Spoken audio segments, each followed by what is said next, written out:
Hi everyone, it's me again.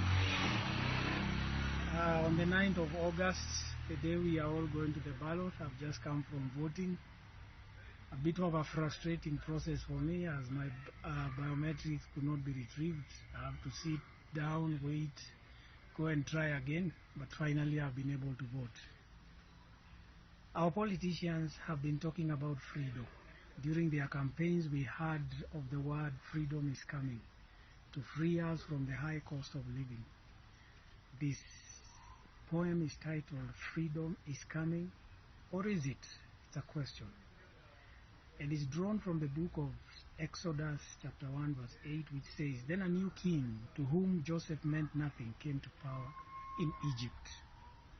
Kings will come, regimes will come and go, but really who will free us from the debt that we have from the high cost of living? Who are we putting our faith and banking on? I trust you will be blessed by it. Days turned to months, then years. They arrived in cheers, but now in tears. Joseph, their advocate, had exited the scene. The new king, old legacy, he wasn't keen. They thrived in Goshen, but were enslaved. To live in peace depended on how they behaved.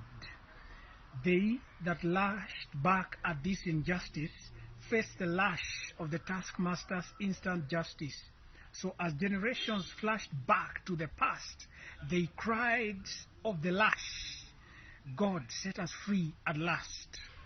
Their cries were heard after years of silence. Hopelessness had plunged them into suspense. Perhaps they expected a legion of celestial army to instantly strike and deal with the enemy, but it was the fruit of the womb, a baby, in a basket, floating on the Nile enroute to a palace banquet. This baby grew up in a culture of contradiction, inside a Jew, outside an Egyptian. This is no fiction. Freedom looked remote, intercessors pressed on, as the deliverer joined the ranks of the oppressor later on. But even without a political party endorsement, the deliverer instincts kicked in for a moment. Not all the oppressed saw this worth a candidate. He sat in the meeting that sealed their fate. So how could he purport to defend the weak? Could he really unite them? Or was it just double-speak? Just like that, the hope of a nation faded. He fled, not knowing where he was headed. But God had other ideas in this hopelessness. A burning bush began settling the situation. Restless.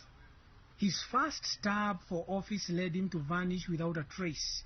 But his second stab promised a tough two-horse race.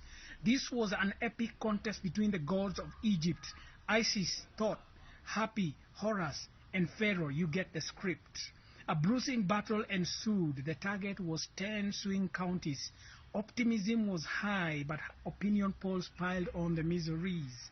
To get 50% plus one to beat the incumbent looked unlikely, because his heart was hardened by Almighty God. Oddly. But freedom came. Election results were undisputed. It took the final county, and finally the king relented. The joy was palpable. Song and dance filled the air. Even some losers joined this enthralling fanfare. But this freedom was fleeting. They idolized a calf. An edifice of personal adornments. It wasn't a bluff. So this deliverer was out of sight. They needed results. Freedom of choice for both young and old adults. For this abused freedom, because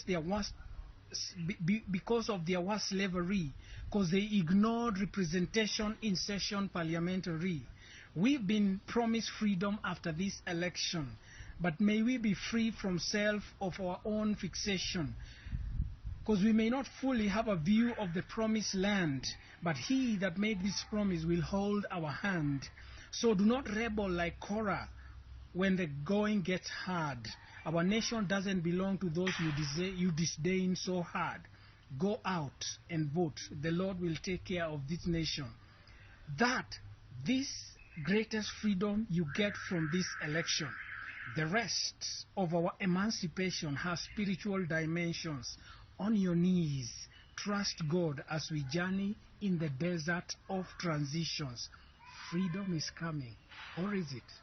Who are you banking your freedom on? Thank you.